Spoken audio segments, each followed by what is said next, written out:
Happy New Year? Yes. Happy New Year? Yes, it is Happy New Year. So, hey guys, I am here and I just kind of want to talk to you a little bit about your goals for 2020.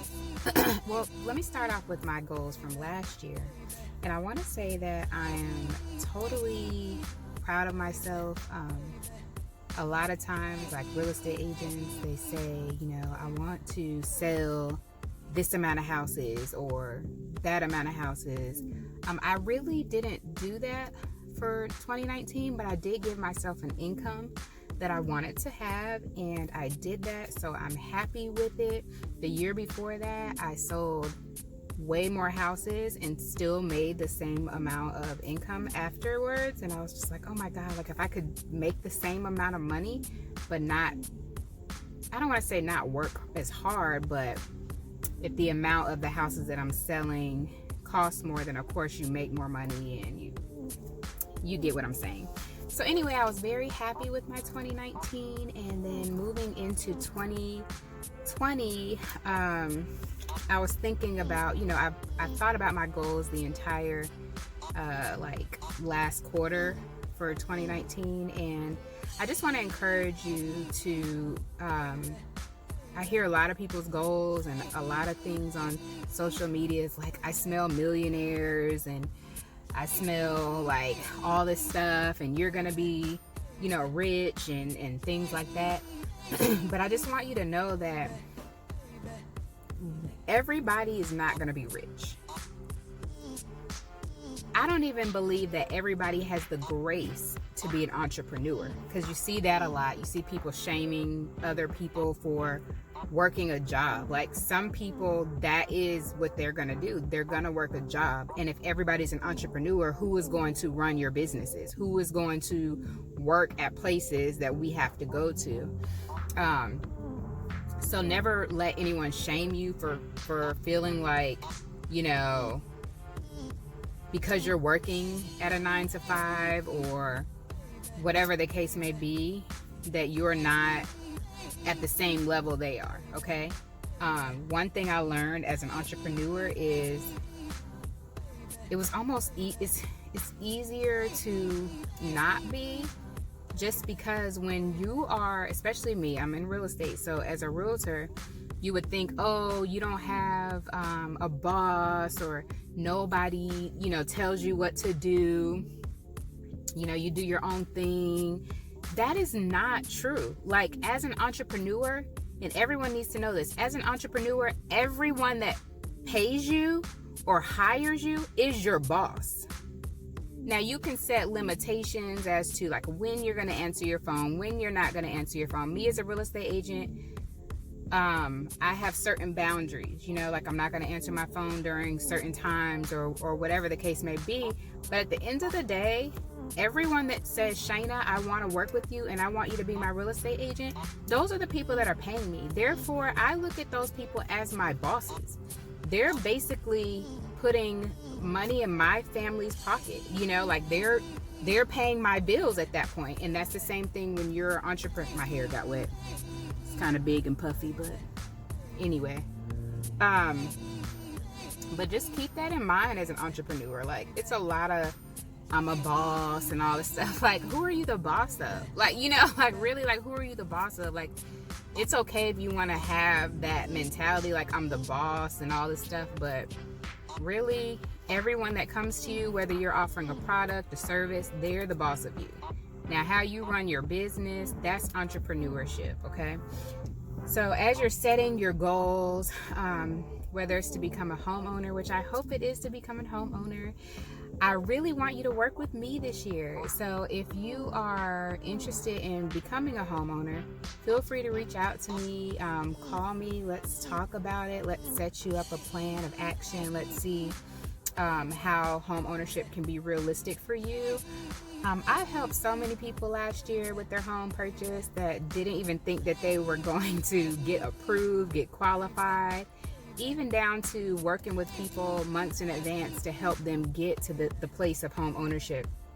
But if home ownership is not the goal for you right now, or like this is just not a thing for me right now, I don't even know what state I'm trying to live in, or whatever, we can still talk about it and just kind of see and narrow it down.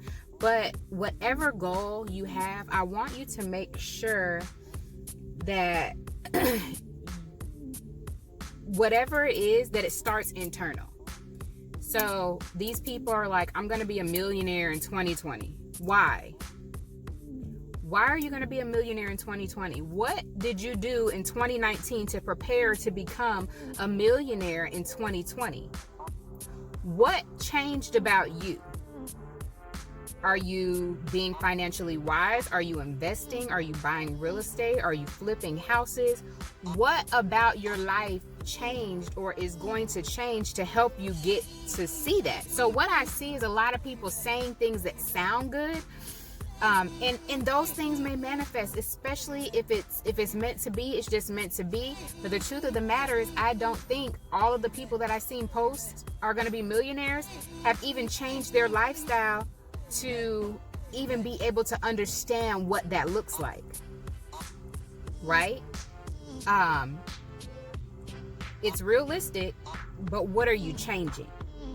If your character sucks, if your spending habits suck, if they sucked last year and you didn't work on them last year, what's going to change? So I see these goals and everything, and what I just want to encourage you to do is, when you're thinking about your goals for this year and what you're trying to do, what are you going to do different? Like, how are you going to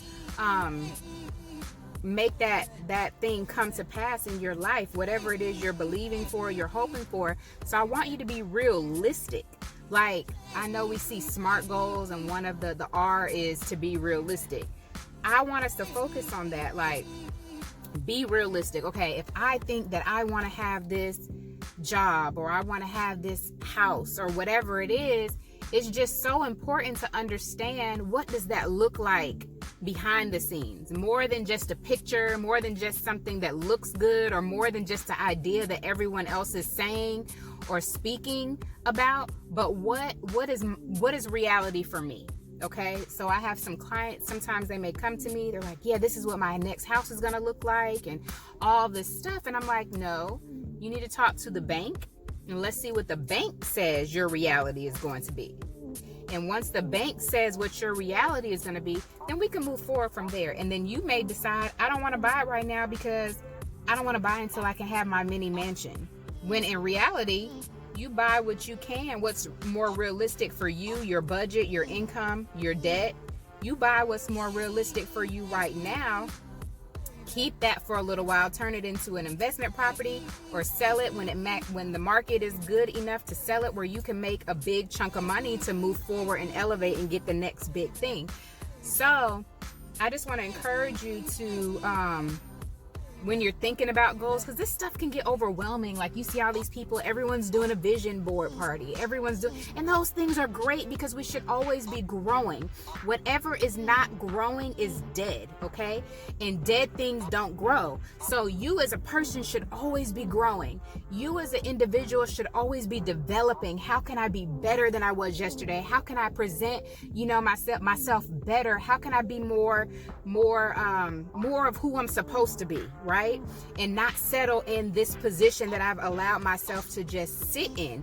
Because a lot of times we get lazy with ourselves, and we just go through the motions, and we just live and we exist, and we don't really pursue our purpose. We're not walking in what we're passionate about. We are just going day by day, whatever life brings at us. We're not being proactive when it comes to our life. That means thinking about what needs to be done and going ahead and doing it before life hits me, and I have to live a life just responding to everything, versus I'm going forward, and this is what I'm doing, and this is how I'm going to execute it, and actually writing a plan. And it doesn't have to be big. Like, let me tell y'all something that's big with me for this year. Something big with me this year is keeping my clothes off the floor. I have a lot of clothes. I like to try them on. what am I going to look like? I often end up with a pile. That pile will now, over time, take up the entire couch. My husband absolutely hates it, but that is something that I have to work on because I cannot find anything. I try to keep my closet color coded and all this kind of stuff. Eventually it'll just end up like a blah. Half the stuff is on the floor, some of it's on my couch, some of it's in a pile on my dresser. Like, it just gets out of hand. So something I'm really, really working on, and that helps me to when my clothes are clean and organized, it helps me to stay focused on other things that I could be doing. So that's just something small. It's like, okay, Shayna, you need to learn how to put things away. Guess who else doesn't put things away? My children. Where are they getting this stuff from? Me. I don't put things away. They don't want to put things away either. And then here I am. Why is your room a disaster? You need to put things away. And then it's like, but you don't. So I'm working on that. And whatever you are setting your mind to do this year, whatever change you're wanting to see in your life this year, whether it's with your relationships, whether it's with your finances, whether it's becoming a homeowner, whether it's becoming a better mother, a better wife, a better sister, a better employee, a better entrepreneur, starting a business, whatever it is, don't get discouraged when it doesn't look like what somebody else's looks like. You are your own person. Everything that you're going to go through is going to be your own personal experience. Never compare what you have and what you have going on with anybody else. I don't care if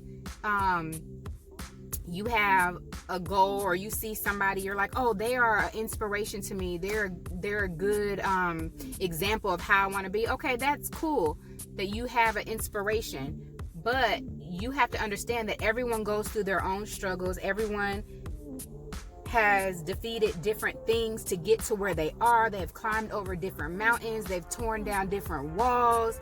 They've prayed a different prayer.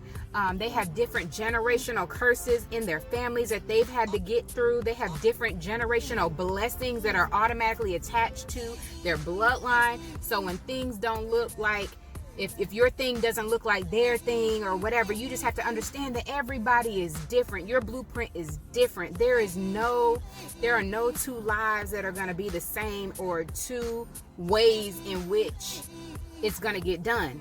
You might see somebody who's starting a business the same time you are, but you see them on a whole nother scale. You don't know the resources, you don't know the help and the support that they may have had to get to that place.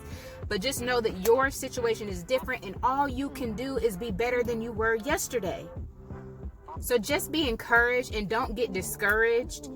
Keep moving forward, keep growing, keep living, keep manifesting the life that you want to have. Keep living on purpose, for purpose, so that you can just be a better you for the next generation coming after you, your children, your spouse, whoever is looking to you for, whoever is feeding from you. You know what I'm saying? You just want to be better for them. So I just wanted to encourage you to be realistic with yourself. And don't get discouraged when it's mid-2020 and you didn't lose the 50 pounds. It's fine. Like, you got to change something. You got to change something so that you can become better than you were yesterday. So I hope this encouraged you. If you have any advice you want to give out to the people, you know what I'm saying, about being realistic with their goals and not comparing themselves to anybody else, just drop it below. Let's share. Sharing is caring. Anywho, if you want to purchase a home, you're interested in working with me, reach out. Talk to you later.